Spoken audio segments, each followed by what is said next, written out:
Hello' friends, welcome back to my YouTube channel. মই অনুৰাগ শৰ্মা। আপোনালোক সকলোকে পুনৰবাৰ স্বাগতম জনাইছোঁ মোৰ ইউটিউব চেনেলটোলৈ। আজি মই আপোনালোকৰ সন্মুখত এটা নতুন ভিডিঅ'লৈ উপস্থিত হৈছোঁ আৰু ইতিমধ্যে আপোনালোকে থাম্বনেইলত দেখিছে মই কি ক'ব বিচাৰিছোঁ। চ' আপোনালোকে দেখিছে যে শেহতীয়াকৈ কিছুমান এনাউন্সমেণ্ট কৰা হৈছিলে এপইণ্টমেণ্টছ লৈ পেলাই। ডিচেম্বৰ 22nd হেল্থ ডিপাৰ্টমেণ্টৰ এপইণ্টমেণ্টসমূহ আছে। ডিচেম্বৰ 23rd টি ট্ৰাইব সকলৰ হেল্থ ডিপাৰ্টমেণ্টত এপইণ্টমেণ্ট আছে। জানুৱাৰী 10 তাৰিখে 10 জানুৱাৰী 2026 আপোনালোকৰ গ্ৰেড 4 ADREৰ এপইণ্টমেণ্টসমূহ হ'ব আৰু জানুৱাৰী 15 তাৰিখে গ্ৰেড 3 ADREৰ এপইণ্টমেণ্টসমূহ হ'ব আৰু লগতে ফেব্ৰুৱাৰী 10 তাৰিখৰ ভিতৰত আপোনালোকৰ বাকী অন্য এপইণ্টমেণ্টবিলাক ইয়াতে কমপ্লিট কৰিব আছাম গভৰ্ণমেণ্টে। কাৰণ ফেব্ৰুৱাৰী 10 তাৰিখৰ পিছত মডেল কোড অফ কণ্ডাক্ট লাগি যাব, কাৰণ মাৰ্চ এপ্ৰিলত 2026 আছাম লেজিছলেটিভ এছেম্বলি ইলেকশ্যনছ আছে আৰু ইলেকশ্যনৰ আগতে এনেই জেনেৰেলি ষ্টেট ইলেকশ্যনবিলাকৰ ক্ষেত্ৰত এমাহমানৰ আগতে মডেল কোড অফ কণ্ডাক্ট লগাই দিয়ে। বাকী যেতিয়া আপোনালোকৰ লোকসভা ইলেকশ্যন হয় তেতিয়াহ'লে আপোনালোকৰ তাতে মডেল কোড অফ কণ্ডাক্ট বহুত সোনকালে বেছি দিনৰ কাৰণে লাগে, ঠিক আছে, 2 months 3 months। কিন্তু ইয়াতে ষ্টেট লেজিছলেটিভ এছেম্বলি ইলেকশ্যনত আপোনালোকৰ এমাহ বা 40 days মানৰ আগতে মডেল কোড অফ কণ্ডাক্ট লাগি যাব। চ' সেইটো কাৰণে ফেব্ৰুৱাৰী 10 তাৰিখৰ আগতে এই এপইণ্টমেণ্টছসমূহ আছাম গভৰ্ণমেণ্টে শেষ কৰিম বুলি ভাবিছে মডেল কোড অফ কণ্ডাক্ট লগাৰ পিছত, ঠিক আছে। মডেল কোড অফ কণ্ডাক্ট লগাৰ পিছত আপোনালোকৰ এপইণ্টমেণ্টছবিলাক দিব নোৱাৰিব। হয়তো এডভাৰ্টাইজমেণ্ট কিছুমান ৰিলিজ কৰিব পাৰিব। এডভাৰ্টাইজমেণ্টবিলাক ৰিলিজ কৰাত একো নাই, ভিতৰি অনলাইন এপ্লিকেশ্যন চলি থকাটো, কিন্তু তেনেকুৱা কৰা দেখিছোঁ বাৰু আগতে। এডভাৰ্টাইজমেণ্ট পাব্লিছ কৰে মডেল কোড অফ কণ্ডাক্ট লাগিলেও, কিন্তু বাকী অন্যবিলাক তেওঁলোকে একো কৰিব নোৱাৰে, ঠিক আছে। এডভাৰ্টাইজমেণ্টবিলাক যোনবিলাক অলৰেডি স্ক্ৰুটনি হৈ গৈছে মানে মডেল কোড অফ কণ্ডাক্ট লগাৰ পিছত নতুনকৈ একো তেনেকুৱা হেৰি কৰিব নোৱাৰিব। কিন্তু যোনখিনি অলৰেডি প্ৰচেছ হৈ গৈছে, অলৰেডি মডেল কোড অফ লগাৰ আগতে প্ৰচেছ হৈ গৈছে, কিন্তু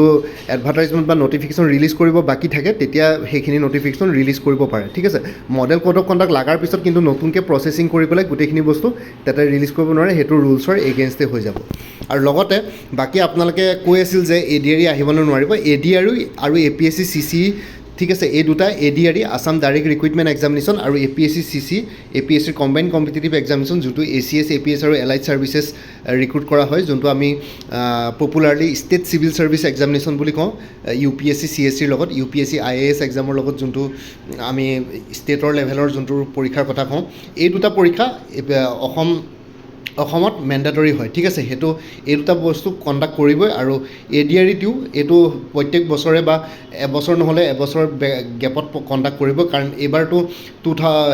এইবাৰ ৰিক্ৰুইটমেণ্টখিনি এতিয়া 2026 এপইণ্টমেণ্ট হ'ব, আকৌ নতুন এডভাৰ্টাইজমেণ্ট ওলাব, তাৰপিছত আকৌ পৰীক্ষা হওঁতে হয়তো অলপ টাইম লাগি যাব। এইটো বছৰ 2026 লাষ্টৰ ফালে পৰীক্ষা হ'ব, ছেপ্টেম্বৰ মানত, আগষ্ট ছেপ্টেম্বৰত পৰীক্ষা হ'ব। তাৰপিছত আকৌ ছেপ্টেম্বৰ মানত পৰীক্ষা হোৱাৰ পিছত নেক্সট ৰিজাল্ট ডিক্লেয়াৰ কৰি গোটেই প্ৰচেছটো কমপ্লিট হওঁতে আকৌ হয়তো 2027 লাষ্টৰ ফালে যাবগৈ পাৰে। চ' সেইটো কাৰণে মাজে মাজে এবছৰমান গেপ পৰি যায় বাৰু, এবছৰ 2 বছৰ ADRE গোটেই প্ৰচেছটোত। কিন্তু ADRE আৰু APSC CCটো এইকেইটা মেণ্ডেটৰী, মানে কম্পালচৰি, মানে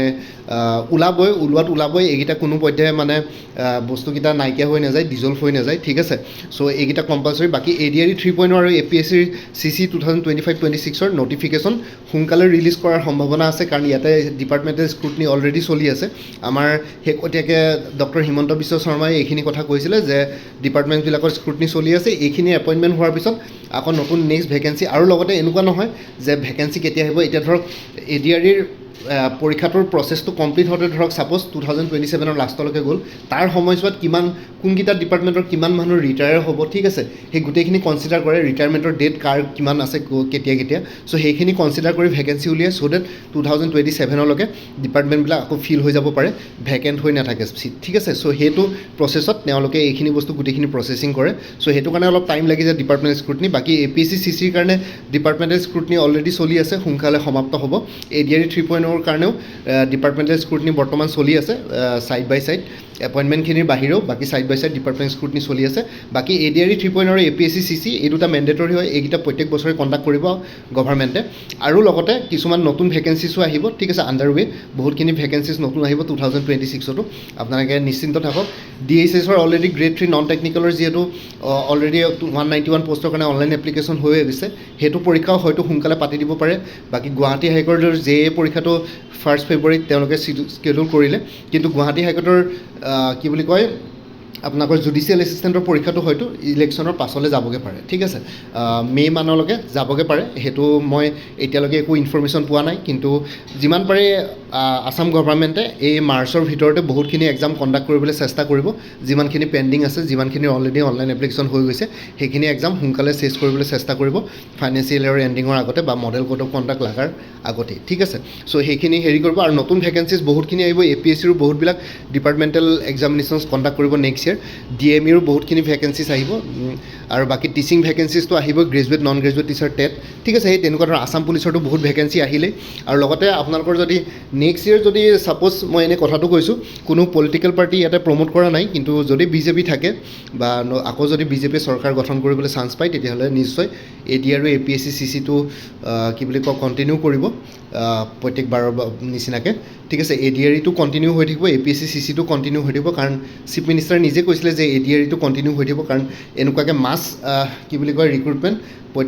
প্ৰত্যেকটো ডিপাৰ্টমেণ্টত বেলেগ বেলেগ কৰাতকৈ একেলগে গোটেইখিনি ৰিক্ৰুটমেণ্ট কৰাটো গভৰ্ণমেণ্টে সেইটো এটা পলিচি ফ্ৰেমৱৰ্ক কৰিছে ঠিক আছে চ' সেইটো কাৰণে ইয়াতে থাকিব যদিহে কেনেবাকৈ চৰকাৰ চেঞ্জ হয় ছাপ'জ এনে কথাটো কৈছোঁ তেতিয়াহ'লে তেওঁলোকৰ নতুন চৰকাৰ হয়তো নীতি নিয়মবিলাক বেলেগ হ'ব তেতিয়াহ'লে আমি চাব লাগিব আৰু কিন্তু এনে চাব গ'লে এইখন চৰকাৰে যথেষ্টখিনি চাকৰি বাৰু দিছে ন' ডাউট বহুতখিনি ভেকেঞ্চি দেখা গৈছে এনেকুৱা ধৰণৰ বহুতকেইটা ষ্টেপ দিছে যোনখিনিৰ পৰা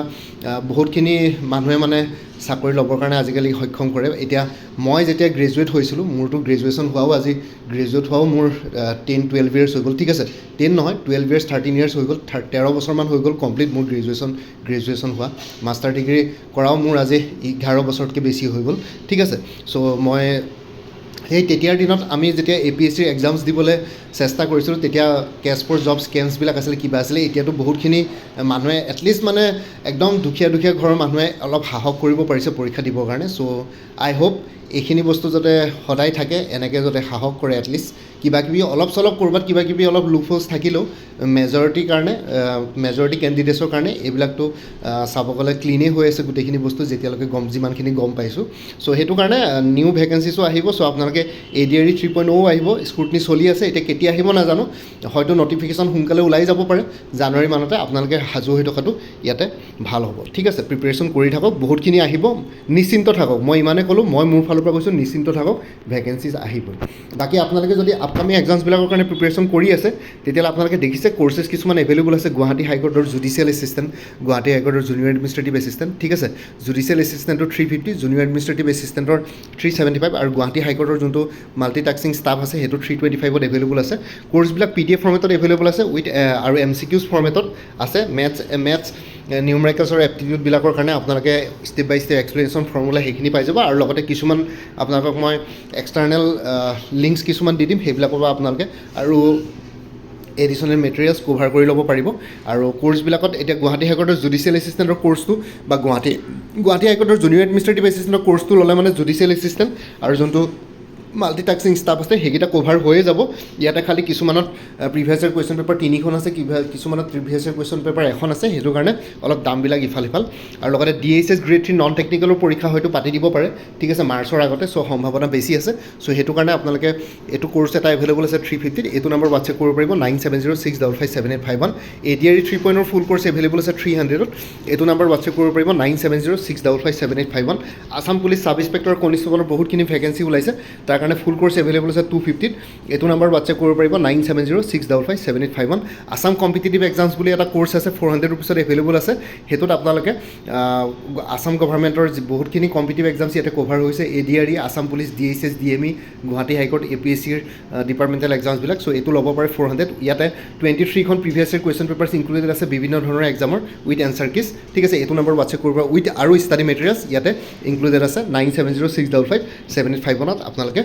হেৰি কৰিব পাৰে মেছেজ কৰিব পাৰে বাকী APSCৰ CDPOৰ নেক্সট ইয়াৰ ভেকেঞ্চি আহিব বুলি শুনিছোঁ চ' তাৰ কাৰণে ইংলিছ আৰু জেনেৰেল নলেজৰ কোৰ্চ এভেইলেবল আছে 200ত এইটো নম্বৰ হোৱাটছএপ কৰিব পাৰিব 9706557851 APSCৰ ৰিচাৰ্চ এছিষ্টেণ্ট ফাইনেন্স বাজেট ডিপাৰ্টমেণ্টৰ ফুল কোৰ্চ এভেইলেবল আছে 300ত এইটো নম্বৰ হোৱাটছএপ কৰিব পাৰিব 9706557851 আৰু আছাম কম্পিটিটিভ এক্সামত যোনটো 23খন previous year question papers included আছিলে সেইখিনিৰ কাৰণে আপোনালোকে কোৰ্চ নলয় যদি only previous year question papers লাগে তেনেহ'লে ইয়াতে পাই যাব 75 ৰুপিছত এইটো নম্বৰ হোৱাটছএপ কৰিলেও হ'ল 9706557851 বাকী কাৰেণ্ট এফেয়াৰ্ছ আৰু এক্সাম অৰিয়েণ্টেড মেথছ এপ্টিটিউড নিউমেৰিকেলছবিলাক with step by step explanation আৰু ফৰ্মুলা এনে কোৰ্ছবিলাকত ইনক্লুডেড আছে কোনোবাই যদি বেলেগকৈ ল'ব বিচাৰে তেনেহ'লে 100 ৰুপিছত এভেইলেবল আছে এইটো নাম্বাৰ হোৱাটছএপ কৰিব পাৰে ইয়াৰ পৰা মেথছ এপ্টিটিউড নিউমেৰিকেলছৰ ইয়াৰ পৰা কমন কুৱেশ্যনছ যিকোনো এক্সামতে পাই যাব APSCৰে হওক DSS DME গুৱাহাটী হাইকোৰ্ট ঠিক আছে চ' আছাম পুলিচ ইয়াতে কমন কুৱেশ্যনছ এইখিনিৰ পৰা আহি যাব ঠিক আছে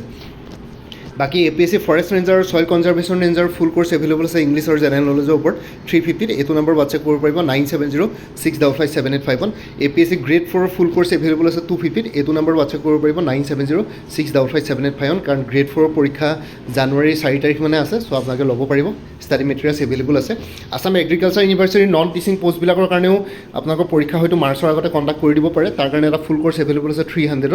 এইটো নম্বৰ হোৱাটছএপ কৰিব পাৰিব 9706557851 APSC এছিষ্টেণ্ট ইঞ্জিনিয়াৰ আৰু জুনিয়ৰ ইঞ্জিনিয়াৰৰ কাৰণে ফুল কোৰ্চেছ এভেইলেবল আছে জেনেৰেল ষ্টাডিজ আৰু ইংলিছ গ্ৰামাৰৰ ওপৰত 250 ৰুপিছত এইটো নম্বৰ হোৱাটছএপ কৰিলে হ'ল 9706557851 আৰু আপডেটেড কাৰেণ্ট এফেয়াৰ্ছবিলাক মোৰ পৰা কোৰ্চ ল'লে লাইফ টাইম পাই থাকিব তাৰ কাৰণে কোনো ফাৰ্ডাৰ পে'মেণ্ট কৰিব নালাগে এটা জাষ্ট ৰিমাইণ্ডাৰ মেছেজ দিলে হোৱাটছএপত যে প্ৰিভিয়াছ মান্থ বা লাষ্ট মান্থৰ কাৰেণ্ট এফেয়াৰ্ছ লাগে মই লগে লগে আপোনালোকৰ সৈতে শ্বেয়াৰ কৰি দিম চ' কোনোবা যদি ইণ্টাৰেষ্টেড কেণ্ডিডেটছ আছে এইটো নম্বৰ হোৱাটছএপ কৰি জনাব পাৰে 9706557851 আপোনালোকক কোনটো কোৰ্চ লাগে কোৰ্চৰ কণ্টেণ্টছখিনি শ্বেয়াৰ কৰিম লগতে পে'মেণ্টৰ লিংক দি দিম পে'মেণ্ট কৰাৰ লগতে গোটেই কোৰ্চটো নিজৰ হোৱাটছএপত PDF ফৰ্মেটত পাই যাব ঠিক আছে আৰু ইয়াতে যোনটো হোৱাটছএপ নাম্বাৰ দি আছে সেইটো অনুগ্ৰহ কৰি কল নকৰিব এইটো জাষ্ট হোৱাটছএপ মেছেজৰ কাৰণে এভেইলেবল কলৰ কাৰণে এভেইলেবল নহয় বাকী আগতে যদি কোনোবাই মোৰ পৰা কিবা কোৰ্চ লৈ উঠিছিলে এবাৰ জনাই দিব তেতিয়া আগৰ মেটেৰিয়েলছখিনি বাদ দি যোনখিনি নতুন মেটেৰিয়েলছ লাগিব সেইখিনি ল'লে হ'ল তেতিয়া প্ৰাইচটো অলপ কমি যাব